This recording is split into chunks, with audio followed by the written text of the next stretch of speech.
반가워요. 여러분의 선배 어준규입니다. 자, 우리 이제 9월달 윤리와 사문 총평 한번 들어가 보도록 할 텐데요. 먼저 윤리부터 한번 들어가 보도록 하겠습니다.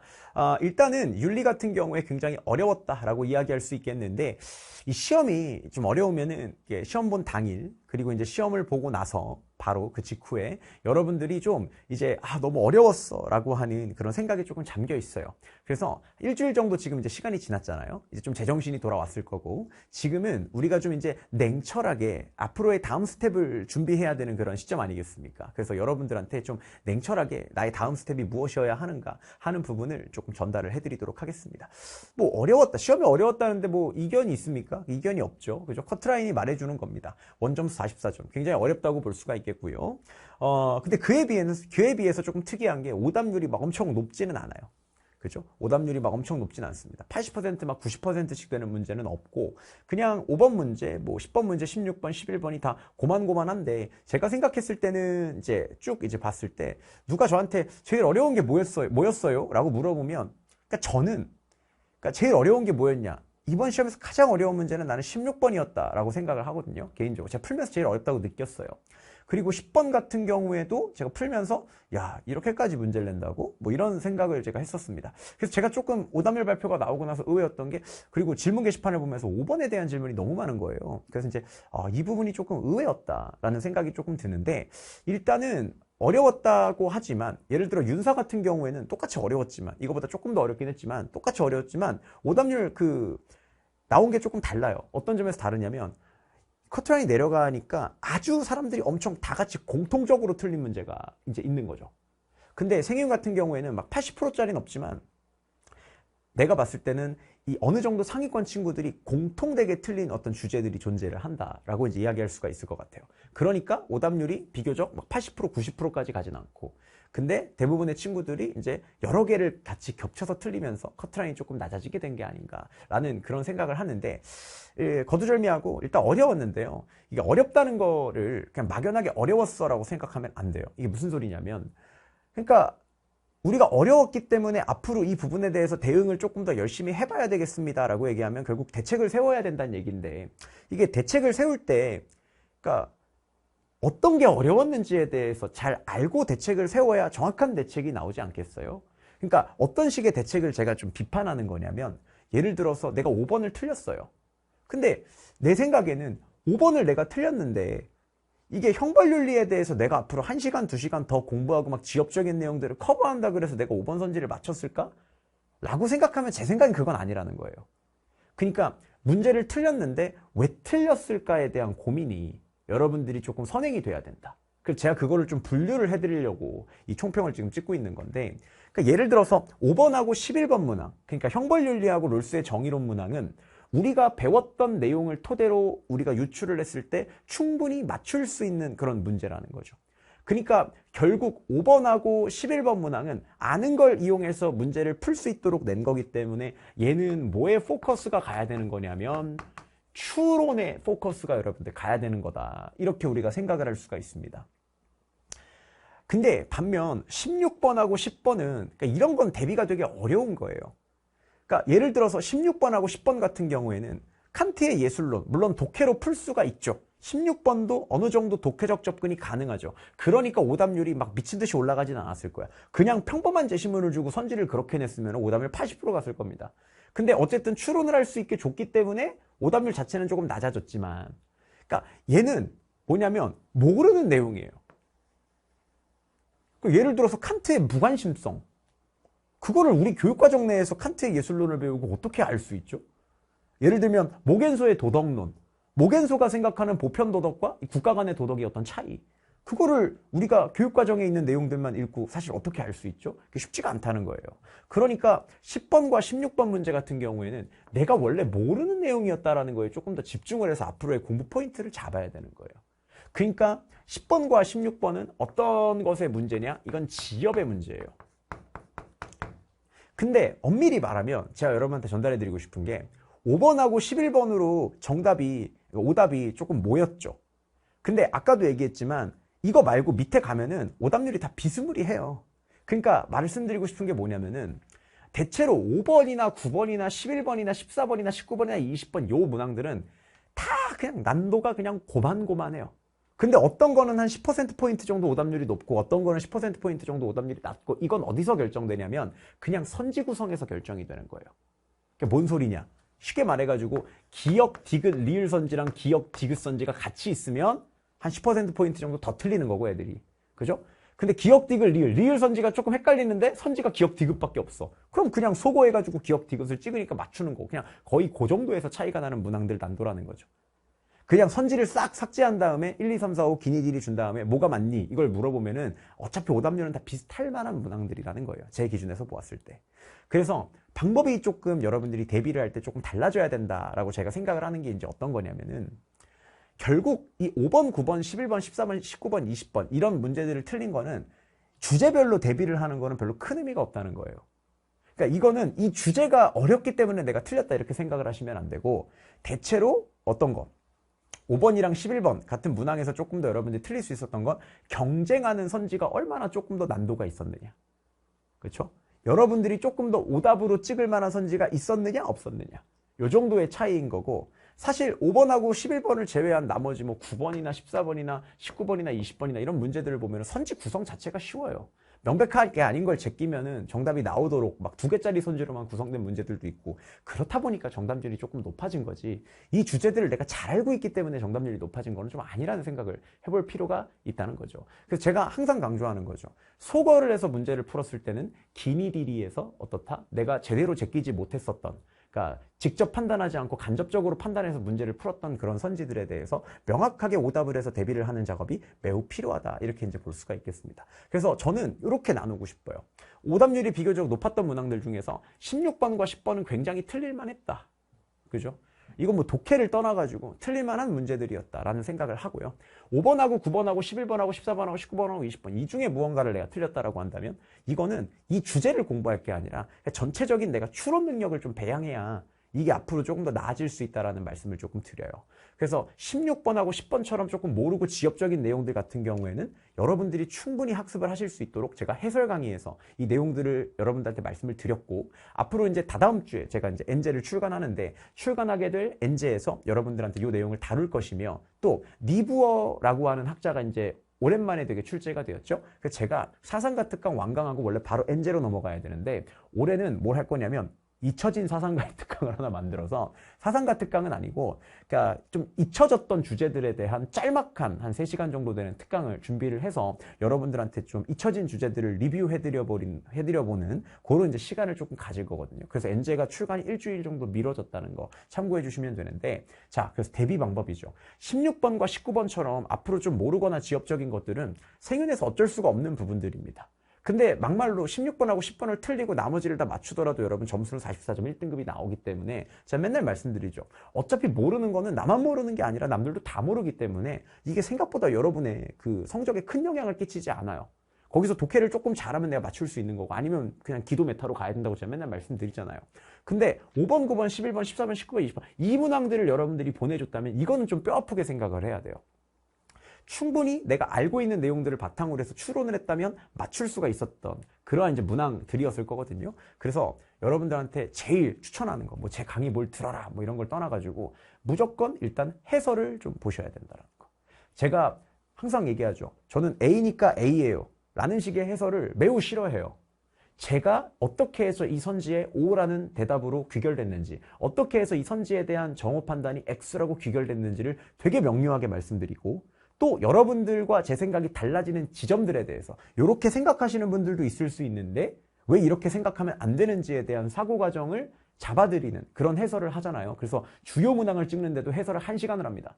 그죠? 현강에서는 2시간 정도 합니다. 이거 주요 문항 해설하는데 개념도 설명해야 될 게 있고 막 이러니까.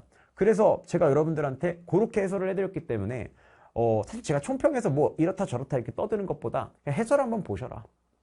그러면 여러분들이 생각해서 잘못 빠졌던 로직들이 왜 잘못되었는지를 제가 교정해주는 부분들이 있기 때문에 여러분들의 사고 교정에 매우 도움이 될 거고 그런 식의 해설처럼 여러분들이 알고 있는 혹은 좀 잘못된 추론 로직을 가지고 있는 내용들을 수정하는 강좌는 가장 좋은 게 결국 OX 특훈이에요.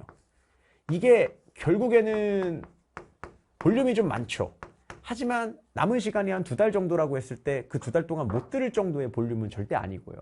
제가 항상 말씀드려요. OX 투kun의 개념부를 건너뛰어도 괜찮다. 근데 무조건 뭐는 들어라? OX 선지를 판단하는 거는 네가 맞았든 틀렸든 무조건 OX 선지 판단은 다 들으라고 말씀을 드려요. 그래서 개념부를 떼고 OX 선지 판단만 들으면은 한 40%에서 30% 정도 양이 줄어들거든요. 근데 그 선지 판단은 여러분들이 꼭 들었으면 좋겠다라고 제가 생각을 하는 게, 왜냐? 여기에 나온 선지들이 뭐 적중이 많이 되고 뭐 다 아는 것들이에요. 이런 걸 떠나서 얼마 전에 제가 수강평 읽다 보니까 어떤 분이 그런 얘기를 쓰셨더라고. 제 수업을 들은 친구인데 제 선생님 수업을 들었기 때문에 뭐가 적중했어요. 뭐 적중한 게 꽤 있지만 적중했어요를 강조하고 싶은 게 아니라, 선생님 수업 특히 OX 투kun을 듣고 나니까 내가 낯선 선지를 만나더라도 그 사상가 입장에서 어떤 식으로 생각을 했을 거다라는 판단이 되기 시작했다는 거예요. 그게 되게 중요한 거죠. 개념에서는 내용을 넣기 바빠요. 근데 실제로 여러분이 머릿속에 넣은 그 개념을 바탕으로 이걸 판단하는 거는 또 다른 문제거든요. 그래서 바로 그 판단과 추론의 연습을 하는 강좌가 OX 투쿤이기 때문에, 시간이 내가 너무 많이 부족하다라고 한다면 개념을 떼고 OX 투쿤에 있는 선지 판단만 여러분들이 들으신다 하더라도 여러분들이 배운 걸 바탕으로 선지를 추론해내는 그 과정에 이제 최적화에 가장 도움이 많이 된다라는 말씀을 조금 드리고 싶어요. 그래서 모르는 거는 일단 해설 들으시고, 제가 지엽적인 거랑 잊어버린 사상가들의 특강, 그죠? 혹은 잃어버린 사상가들의 특강, 그거를 이제 기획을 하고 있어서 다음 주 중에 아마 그게 공개가 이제 될 테니까 여러분들이 그거를 참고해가지고 이제 문제를 풀어보시면 된다라는 말씀을 조금 드리고요. 다음이죠. 주제별로 고민할 게 아니라 그렇기 때문에 선지를 응용 판단하는 능력의 문제다. 그렇기 때문에 가장 강추하는 거는 OX 투쿤이다 라는 말씀을 조금 드리고 싶어요. 그 OX 투쿤 그리고 특정 주제에 대해서는 결국 사상가 특강, 이 두 가지가 여러분들이 그 사상가에 직접 이입해서 문제를 풀 수 있는 그런 능력을 배양시켜주는 강좌라는 거죠. 그래서 생활과 윤리 총평은 이렇게 여러분들께 진행을 좀 해드릴 수가 있을 것 같아요. 다음이죠. 윤사입니다. 어려웠죠. 근데 저는 약간 기대했던 게 뭐였냐면, 이게 6월 달에 보니까 윤사가 훨씬 어려웠는데 이 커트라인이 비스무리하더라고요. 그래서 이번에도 근데 윤사가 풀면서 훨씬 어렵긴 한데 그래도 애들이 또 해내지 않았을까라고 이제 이야기했는데, 어렵긴 정말 어려웠나 봐요. 그러니까 보통은 윤사가 조금 어려워도 커트라인은 생윤이랑 비슷한 경우가 많은데, 이번에는 1등급 커트가 생윤보다 좀 낮죠. 2, 3등급 보면은 훨씬 낮아요. 그죠? 그렇기 때문에 야, 어렵긴 어려웠구나 라는 그런 생각이 이제 팍 들었다, 이렇게 볼 수가 있습니다. 오답률도 보시면 1, 2, 3위 보세요. 60%를 다 넘죠.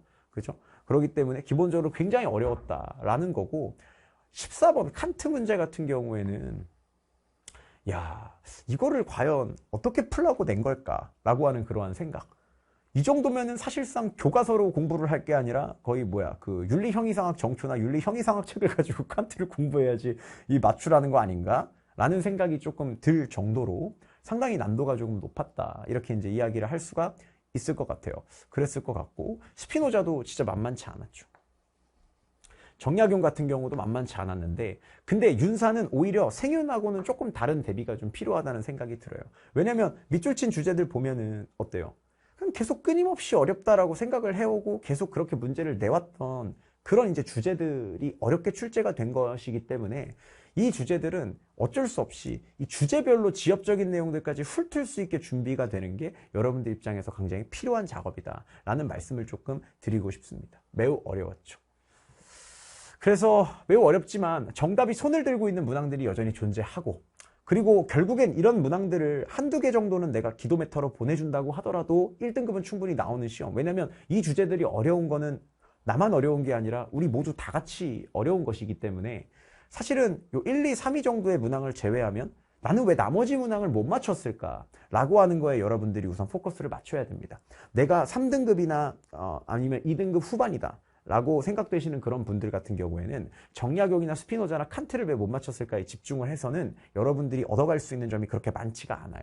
왜냐하면 정약용, 스피노자, 칸트를 지엽적인 걸 공부를 해서 수능장에 가서 그걸 맞췄더라도 만약에 이 시험에서 이거 말고 나머지들을 틀렸을 때 여러분들이 어떻게 될 수 있냐면 결국엔 수능장에 가서 나머지 주제들이 발목을 잡을 가능성이 큽니다.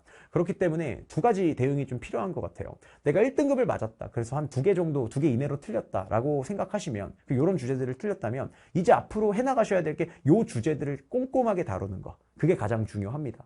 그런데 나머지 문제들, 예를 들어 이왕 이이나 아리스토텔레스 그 이하의 이제 나머지 문제들을 여러분들이 틀리셨다고 한다면 요 주제들을 지엽적으로 공부하는 것보다 남은 2개월 동안 나머지 주제들을 여러분들이 조금 더 탄탄하게 공부를 해놓으시는 게 훨씬 더 여러분 성적 상승에 유의미한 영향을 끼칠 가능성이 큽니다. 그렇기 때문에 내가 등급이 2등급 후반 정도부터 그 아래에 이제 위치하는 등급이다라고 하면은 어려운 몇몇 주제에 이제 현혹되어 가지고 그러한 주제들을 어떻게 하면 지엽적인 걸 뚫어낼 수 있을까라는 고민을 하기보다는 충분히 맞출 수 있는 난도로 나오게 되는 그런 문제들을 내가 이제 뚫어가는 것이 훨씬 더 여러분 성적을 상승하는데 쉽다는 거죠. 이런 거 한 문제를 맞춰서 2점, 3점 높이는 건 쉽지 않습니다. 운도 되게 많이 따라줘야 되고 지엽적으로 넣어야 되는 내용도 상당히 많아요. 근데 예를 들어서 이왕 이의에 대한 정오 판단을 하거나 아리스토텔레스 정오 판단 같은 경우에는 비교적 이런 애들을 맞추는 거에 비해서 들어가는 그 개념의 양도 훨씬 적을 거고요. 지엽적인 부분도 훨씬 적거든요. 그렇기 때문에 이거 하나 공부해서 맞출 시간에 어떻게 보면 스피노자나 칸트 하나 공부해서 맞출 시간에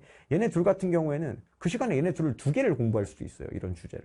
그렇기 때문에 지금부터는 좀 가성비를 따진다라고 한다면은 이 극상위권과 중상위권 친구들 간의 전략 분리가 조금 필요한 시점이 아닌가라는 그러한 생각을 조금 합니다. 그래서 제가 가장 추천하는 거는 뭐냐? 내가 2등급 후반 정도의 점수를 받았다라고 이야기한다면 이 기출 분석을 이제 풀어보시고 그러면서 EBS에 나와 있는 문제들을 여러분들이 풀어보시면서 기출 분석에는 수능 특강까지 반영이 되어 있거든요. 그런 부분들이 어떻게 연계되고 있구나 하는 것을 조금 확인해 보시고 거기에 나와 있는 OX 꼼꼼하게 풀어보시고 이 작업을 통해서 요 오답률이 50%가 안 되는 나머지 문항들을 내가 완벽하게 맞출 수 있는 그러한 상태. 특히 이제 정답이 손들고 있는 문제들이 윤사는 꽤나 있기 때문에 그런 문제들을 여러분들이 맞춰가는 그런 연습이 조금 필요하지 않나 싶고요. 이제 상위권 친구들 이제 꽤 내가 44점 뭐 이렇게 점수를 받은 그런 친구들 같은 경우에는 이제 지엽적인 것들을 대비해 가야 되는데 이런 거 이제 어디서 대비가 되느냐? 바로 엔제에서 이제 대비가 된다고 볼 수가 있겠죠.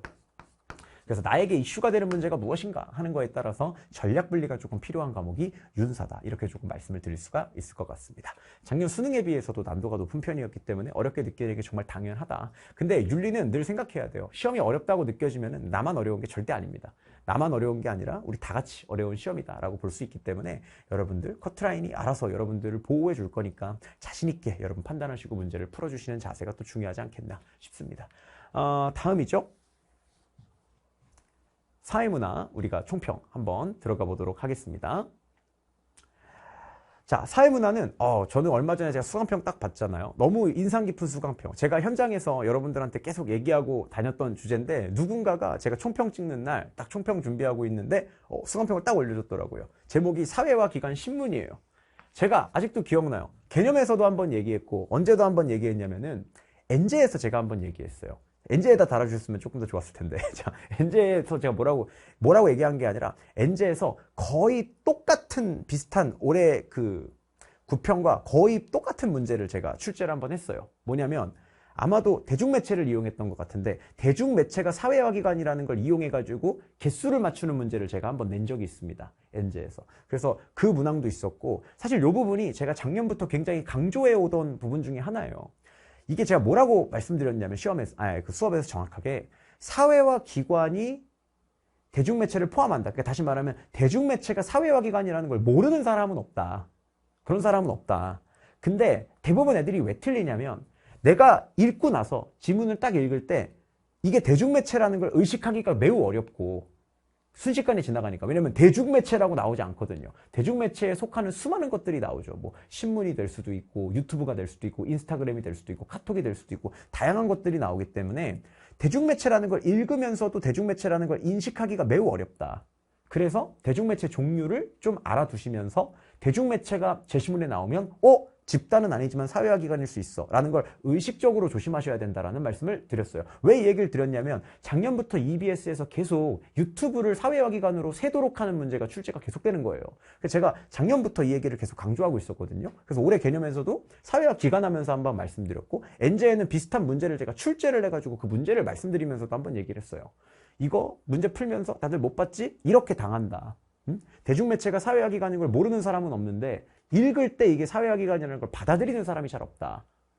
그래서 이건 의식적으로 조심을 안 하면 무조건 틀릴 수밖에 없다라는 말씀을 드렸는데 그게 정답을 가르는 선지로 딱 출제가 되었고 그것 때문에 효용감을 느끼시는 분이 이렇게 있었다라는 거잖아요. 그래서 정말 다행이다. 그래서 이런 수강평을 남겨주셔서 정말 고맙다라는 말씀을 조금 드리고 싶습니다. 그리고 사실 한 가지 더 자랑하자면 엔제에서 벤 다이어그램 3개짜리도 조금 난도 있게 추론하는 걸 했었는데 비슷한 문제가 또 이제 15번에 출제가 되어가지고 어쨌든 제 나름대로는 조금 뿌듯한, 내가 요즘의 경향성을 그래도 나름대로 잘 읽고 아이들한테 얘기를 해주면서 가르치고 있구나 라는 거를 좀 체감할 수 있어가지고 조금 뿌듯한 시험이었는데요. 전체적으로 이 사회문화 같은 경우에는 이게 점점 옛날 시험처럼 좀 회귀하고 있는 게 아닌가라는 생각이 듭니다. 어떤 점에서 그렇냐면 일단 어려웠다. 뭐 어려웠죠. 근데 어려웠다는 게 제 생각은 그래요. 그러니까 어려운 게 13번 정도를 이제 제외하면 사실은 15번이나 10번 문제들을 봤을 때 20번도 그렇지만 보시면은 자, 어떤 게 어려웠냐라고 생각했을 때 이 도표들의 난도를 하나하나 뜯어보면은 예를 들어 한 3년이나 4년 전 정도에 이런 정도의 도표 문제가 출제가 됐다 그러면은 오답률이 이렇게 높아지지 않았을 거예요.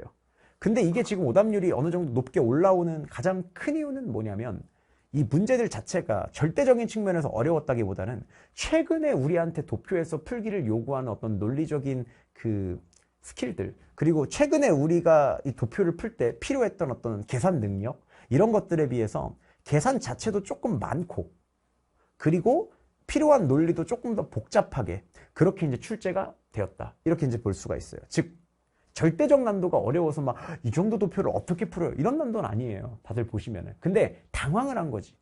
왜? 개념이 아주 쉽지 않았거든요. 그래서 풀다 보면은 시간이 끌리는 문제도 분명히 있었고, 근데 도표마저 계산이 복잡하고 한 번에 안 보이면 사람이 당황을 하잖아요. 그럼 여기서부터 이제 어쨌든 사회문화도 시간 싸움이 있는 문제니까 거기서부터 조금 말리기 시작하면은 점수가 한도 끝도 없이 내려가는 그러한 이제 문제가 생기는 건데, 어떤 점에서 좀 과거로 회귀하고 있다라는 생각이 좀 드냐면은 이런 도표들의 난도나 도표에서 우리가 풀기를 요구하는 어떤 방식의 복잡성이나 이런 것들이 좀 어려워졌고, 만약에 수능에서 이게 조금 더 어려운 방향으로 이제 가게 된다라고 한다면 옛날에 도표가 꽤 어려웠던 시절의 문제처럼 이게 회귀할 수 있는 가능성이 조금 있겠다. 근데 이게 만약에 의도적으로 좀 개념을 쉽게 만들고 도표를 조금 더 어렵게 만들고 있는 게 의도적인 추세라고 한다면은 제가 생각했을 때는 수능장에는 막상 수능장에 딱 갔을 때 도표가 4개가 나와도 여러분들이 놀랄 정도가 아닌 그런 정도의 연습이 좀 필요하다고 저는 생각을 합니다. 도표의 비중이 점점 올라가고 있고 도표를 통해서 여러분들의 문제를 시간을 잡아먹는 시도가 점점 늘어나고 있기 때문에 이렇게 되면은 도표 난도를 또 엄청 올리기에는 좀 어려울 수 있거든요. 왜냐면 옛날처럼 정답률 막 3% 4% 이렇게 나오면은 또 문제가 되니까. 그렇기 때문에 그렇다면 도표의 숫자를 늘리는 시도가 있을 수 있다는 거죠. 그래서 수능에서는 도표가 4개가 나올 수도 있기 때문에 제가 올해 모의고사 이제 구성할 때에도 이제 모의고사의 절반 정도는 도표를 4개로 출제하는 그러한 문항들을 이제 문항 세트를 출제해서 여러분들한테 연습을 하도록 만들 계획입니다. 그래서 여러분들이 그런 점을 조금 고민을 좀 해보실 필요가 있지 않는가 싶습니다. 그래서 어떤 점에서 이걸 느꼈냐? 도표의 난도가 상승되었다. 계층 이동 관계의 수치를 묻기. 그러니까 이게 수치를 물어보는 문제는 아주 오랫동안 출제가 안 됐죠. 그냥 상승 이동이 많았다, 하강 이동이 많았다. 애초에 상승 이동과 하강 이동을 어디서 어떻게 이동해서 이렇게 표를 그려서 푸는 문제가 출제가 안 된 지가 굉장히 오래됐는데 그걸 물어봤다라는 게 조금 포인트가 되는 것 같고요. 두 번째, 복지도표에서 중복 수혜자를 구하는 복잡성이 상당히 증가했습니다. 예를 들어서 뭐 2개 이상 타먹는 애가 3개 타먹는 애의 2배다. 뭐 이런 식의 이야기를 이용해가지고 채워야 되는 칸도 많아졌고, 그죠? 3개가 중복이 되니까. 채워야 되는 칸도 많아졌고 그걸 추론해내는 방식도 조금 복잡했죠. 원래는 진짜 단순한 계산만 하면 딱 정답이 출제되도록 했는데 이번에는 문제를 출제하는 과정에서 이제 합집합과 교집합의 개념을 잘 이용해야 이제 풀 수 있게끔 출제가 되었기 때문에 그런 점에서 봤을 때 복지도표의 복잡성이 조금 증가했다고 말씀을 드릴 수 있겠고, 고령화 문제에서 이것도 마찬가지죠. 통계지수를 이제 구하도록 유도를 하는데 어떤 거? 예를 들어서 A분의 B가 이제 X보다 크다라고 했을 때 요게 이제 A분의 예를 들어서 B가 이렇게 있고 만약에 분모가 감소했다면 어떻게 됐을 것이냐, 이거를 요 분수와 요 값을 직접적으로 이제 이렇게 비교를 하는, 이 값을 원래는 다 구하도록 시키잖아요. 노령화지수면 노령화지수가 얼마 이렇게 나올 수 있게 시키는데 간접적인 방법을 통해서 이렇게 이제 값을 추론하도록 하는 문제가 출제가 됐다라는 게 조금 눈여겨볼 지점이다. 그래서 도표 난도가 지금 상승하고 있기 때문에 이 지점에 대해서 우리가 좀 대비를 잘 할 필요가 있겠고, 기존의 평가원에서 잘 물어보던 논리적인 어떤 계산 포인트들을 여러분들이 앞으로 이제 도표에서 좀 경험을 많이 해보셔야 이런 부분들이 좀 해결이 될 수 있겠다라는 생각이 들죠. 그래서 이런 도표의 난도 상승 같은 경우에는 무엇으로 대비를 하시면 좋냐? 사실 엔제, 그죠? 제가 솔직히 말하면 작년에 엔제를 내고 나서 사람들이 그런 얘기를 많이 했어요. 아, 도표 문제가 너무 어려워요. 그러니까 이런 도표가 실제로 나올까요? 근데 저는 그럼에도 불구하고 도표는 좀 기존의 평가원이 물어봤었던 계산의 논리들을 정확하게 판단할 수 있게끔 공부가 돼야 된다고 늘 생각을 해왔기 때문에 냈었는데, 올해 엔제를 풀어보신 분들은 이제 아마 그런 얘기가 싹 들어갈 거예요. 왜? 실제로 수능에서 나올 법한 그런 논리들을 적용해서 문제를 풀어가도록 이제 구성된 문제들이 됐기 때문에, 그렇죠? 그렇기 때문에 이 엔제라고 하는 것을 여러분들이 좀 풀어보시면은, 엔제에서 도표 부분을 풀 때 아마 이런 논리들을 쭉 사용해 보시고, 제가 포인트들을 알려드리거든요. 평가원은 이런 걸 비교할 때 이렇게 비교하도록 주니까 이런 비교 포인트는 이렇게 계산해야 된다, 이런 얘기들을 많이 해드리는데, 그런 부분에서 여러분들이 조금 힌트를 많이 얻어가실 수 있지 않을까라는 생각이 듭니다. 근데 그에 비해서 지금 이제 문제가 좀 어려웠으니까 어려웠어 막 이렇게만 생각을 하지만, 객관적으로 작년 수능하고 여러분들 난도를 비교해가지고 생각을 해보면 개념에서 실수를 유도하는 문항은 있었지만 개념 문제의 논리적 복잡성은 아주 하락하는 추세다라고 우리가 이야기를 할 수가 있습니다. 예를 들어서 우리가 뭐 예에 A, B 주고 아니오에 뭐 CD 주고 뭐 이렇게 푸는 문제 있잖아요. 그래서 2점 뭐 이렇게 해서 푸는 문제, 요 문제 있잖아요. 요 문제만 하더라도 느끼셨는지 모르겠지만 4점을 그냥 줘버리는 거예요. 그러면 우리가 판단해야 되는 경우의 수가 확 줄어들거든요. 그러니까 개념의 논리적 복잡성을 조금 줄이려는 시도가 나타났다는 거예요.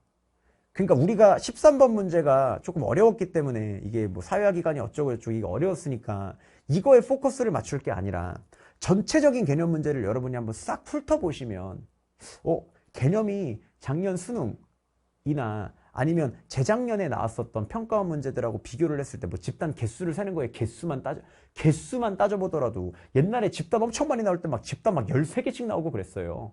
근데 집단이 막 6개, 7개 안에서 지금 쇼부가 나잖아요. 그러니까 그런 게 뭐냐면, 개념 자체를 복잡하게 해서 시간을 끄는 시도가 조금씩 줄여가려고 하는 그런 느낌이 지금 보이고 있다는 거예요. 대신 그에 대한 반대급부로 도표 난도가 조금 상승하고 있는 거지. 그래서 시험의 트렌드가 약간 변화하고 있는 거 아닌가라는 요 포인트를 여러분들이 조금 잘 짚어보실 필요가 있다라는 부분을 조금 말씀을 드리고 싶어요. 개념에서 실수를 유도하는 문항, 이거는 선생님 어떻게 하면 잡아낼 수 있나요? 요거는 개념에서 실수를 유도하는 선지들이 마찬가지로 엔제에도 많이 들어있고요.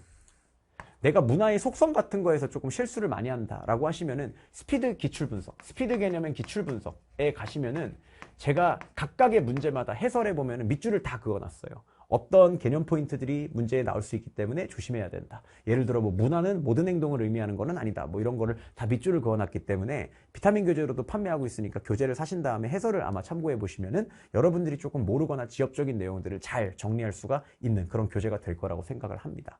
그래서 이런 거는 여러분들이 개념적으로 대비를 해주셔야 되는데, 이게 막 윤리처럼 지엽적이라 그래가지고 막 공부를 엄청 많이 해야 되고 그런 게 아니라 그냥 내가 생각해보지 못한 지점이네? 뭐 이렇게 생각될 수 있는 그런 부분들, 교과서에 아주 조그맣게 써있지만 뭐 예를 들면 집단과 범주의 차이라든지 뭐 이런 아주 조그맣게 써있지만 좀 부각되지 않았던 그러한 개념들, 그런 것들을 여러분들이 조금 채워넣으면 되는 문제이기 때문에 엄청나게 심각한 문제는 아니에요. 그래서 뭐 마찬가지잖아요. 대중매체가 사회화 기관이고 이제 배우면 되는 거죠. 근데 그런 것들을 미리 알면 좋으니까 그런 것들을 모아놓은 게 이제 엔제에서 실수 포인트들을 공략하는 개념 문제, 기출분석의 해설지에 그런 부분들이 조금 많이 쓰여져 있다라는 말씀을 드리고 싶은 거죠. 그래서 좀 시험의 트렌드가 전체적으로 뭔가 약간 다른데? 라는 느낌을 조금 여러분들이 받으시고 그에 맞춰서 여러분들도 이 전략을 조금 세우시는 게 중요하지 않나 라는 생각이 드는 그런 시험 세트였다라는 말씀을 드리겠습니다. 그러면 여기까지 여러분들 우리가 해가지고 사회문화까지 총평을 모두 맞춰봤고요. 9평 어려웠지만 뭐 점수가 어떻든 간에 앞으로 남은 시간 분명히 있다라고 말할 수 있습니다. 따라서 여러분들 앞으로 남은 시간 열심히 공부하시고 대비하시면 수능에서 지금보다 더 발전된 모습을 보여줄 수 있을 거라고 생각하고요. 그때까지 저도 쉬지 않고 열심히 여러분들과 함께 달려가도록 하겠습니다. 그럼 안녕!